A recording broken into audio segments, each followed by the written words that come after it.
বিসমিল্লাহির রহমানির রহিম। আজকের এই ইফতার মাহফিলের অনুষ্ঠানের সম্মানিত সভাপতি, ইফতার মাহফিলে উপস্থিত সম্মানিত সকল রোজাদারগণ, সকল উপস্থিতিবৃন্দ, আসসালামু আলাইকুম। প্রথমে আমি বাংলাদেশ জামাতে ইসলাম এবং তার নেতৃবৃন্দকে আন্তরিকভাবে ধন্যবাদ জানাচ্ছি। আজকে আমাকে, আমার সাথে আমার নেতৃবৃন্দকে এবং আমার সাথে আমার সফর সঙ্গীবৃন্দকে এই ইফতার মাহফিলে দাওয়াত দেওয়ার জন্য। সম্মানিত সকল নেতৃবৃন্দ, উপস্থিতিবৃন্দ, আজকে এখানে শুধু আমি নই, এখানে শুধু বাংলাদেশ জামাতে ইসলামের নেতৃবৃন্দ বা কর্মীবৃন্দই নয়, আমাদের বাইরেও এখানে অন্যান্য আরও রাজনৈতিক দলের নেতৃবৃন্দ আছেন। এখানে আরও অন্যান্য সমাজের অন্যান্য বিভিন্ন স্তরের বিভিন্ন সম্মানিত ব্যক্তিবর্গ উপস্থিত আছেন আজকের এই ইফতার মাহফিলে। আজকে আমরা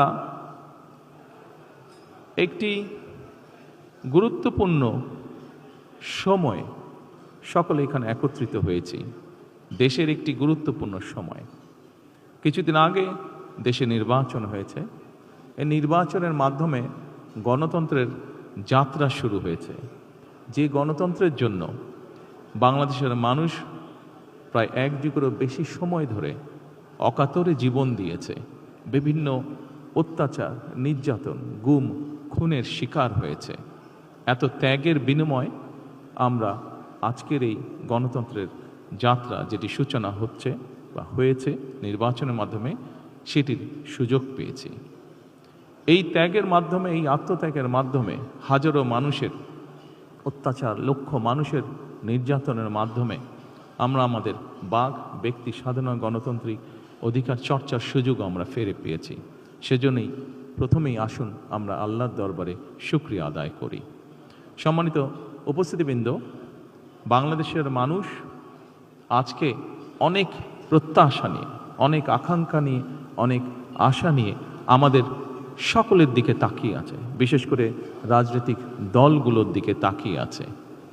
আজকে আমাদের এই ইফতার মাহফিলে আসুন আমরা আল্লাহর নামে শপথ গ্রহণ করি যে আমাদের আগামী দিনের কাজগুলো হবে এই দেশের মানুষের ভাগ্য পরিবর্তনের জন্য।